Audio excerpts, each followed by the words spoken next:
the incident that occurred on Sunday, August 25th at approximately 7 a.m. in the 7000 block of Mandalon Court in Newmarket. Today, you will hear from Sheriff Chuck Jenkins, who will give you an update on this tragic incident and take questions from the media afterwards. Also behind me is Captain Sadat Kaliskan and Lieutenant Robert Deckhut. And now I'll turn it over to the Sheriff. Thank you, Katie. Good afternoon. I want to start by expressing my sincere condolences to the families of the victims of this tragic incident. Also want to thank the press for your patience in giving us a couple days to pull everything together. The Frederick County Sheriff's Office has identified the victims who were found in the home as Crimea Melita Baker, and I'll spell that for you.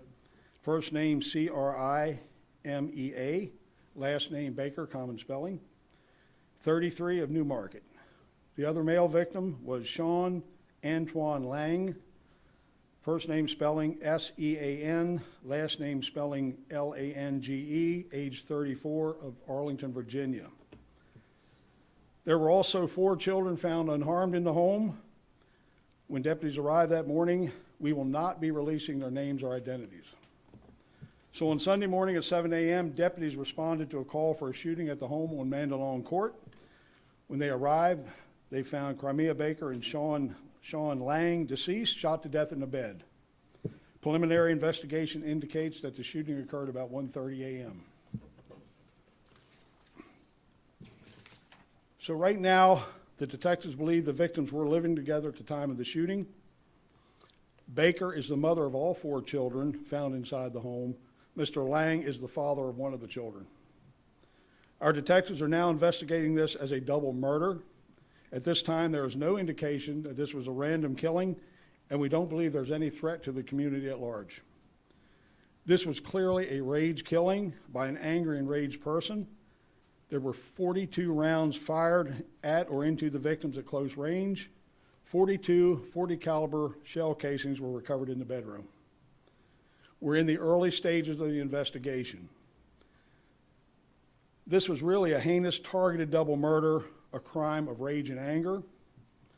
This is a type of crime that shocks the conscience of everyone in Frederick County.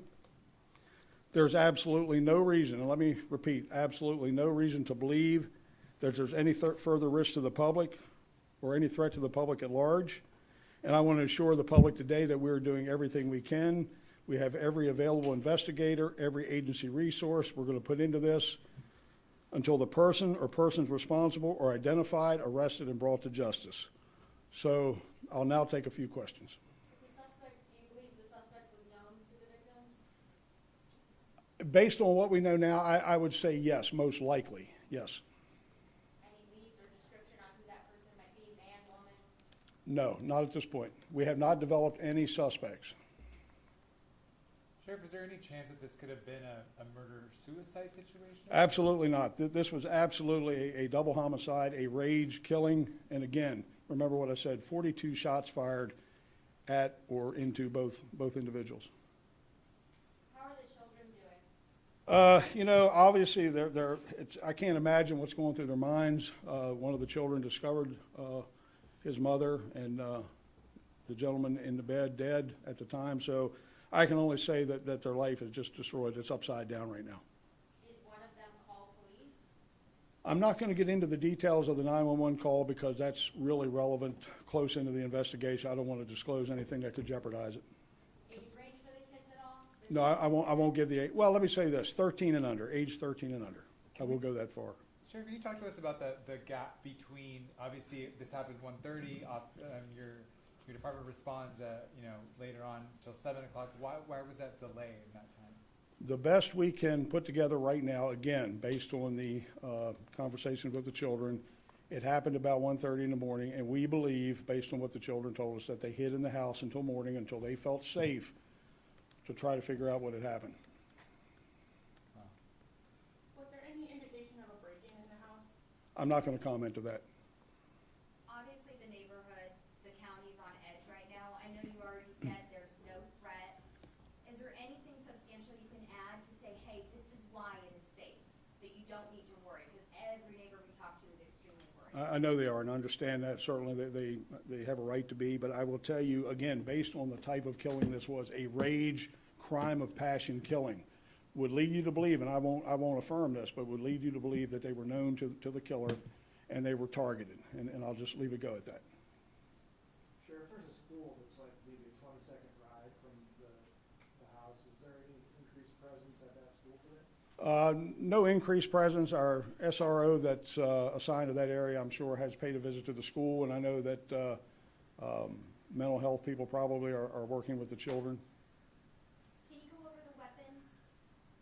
The only thing I will tell you is we recovered 42 .40 caliber shell casings. We don't know whether it was a handgun, carbine type rifle or whatever. We just don't know at this point. Any words for the suspect if they happen to see our coverage of this today? I can promise you this, again, like I said, we will put every available investigator, every resource into this, and we will go to no end to find the person or persons responsible and bring them to justice as they should be. Are you able to disclose if the children are with any other family members, or if they're, any like county services have been deployed to, help them in this?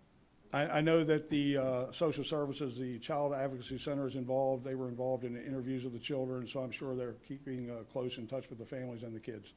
Are you all getting help from like federal resources or other agencies and possibly trying to track the weapon? Or? At this point, we are working with other local law enforcement agencies. We don't have the need right now to bring in any federal agencies.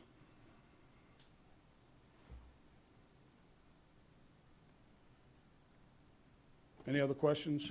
And again, I want to thank you for your patience. I know this happened 2 days ago, and to give us a couple days to pull everything together so that we don't piecemeal information out, I think the public is better served by that. So thank you all for coming out today.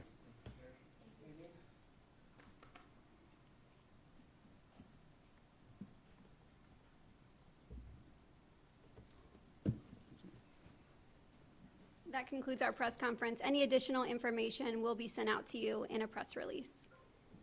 Thank you.